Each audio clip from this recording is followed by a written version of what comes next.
Naturally Soul fam, welcome back to another video. If you are new to the channel, my name is Ophelia, and as you can see from the title, today I'll be showing you how it is I do my pot roast.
Garlic to the oil.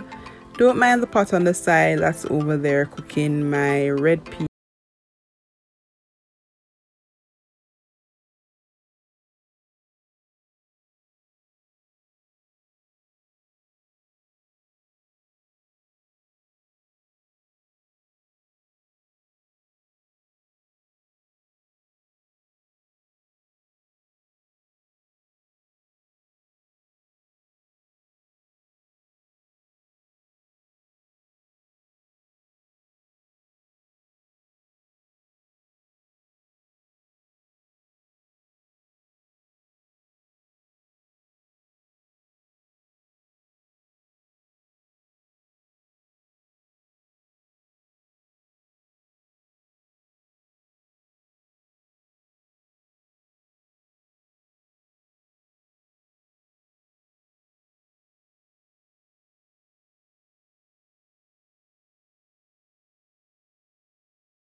So here we have it, guys, the final look of the pot roast chicken. Let me know down in the comment section what you think about this recipe. If there's any questions you have about the process of doing the pot roast chicken, you can also comment down below and I'll definitely provide you with the answers. So if this is a recipe that you like to try, also let me know. If you liked the video, go ahead and give me a thumbs up. If you're new to the Naturally Told family and not yet a subscriber, then go ahead and hit that subscribe button for more recipes and other videos from me. I do have a playlist with cooking videos that you can go ahead to check out after this video. And also remember that the green seasoning ingredients will also be provided in the link for persons who would like to know how to make it. So of course, guys, continue to be your most authentic self, and of course continue to stay naturally. Until next time, until my next video, bye.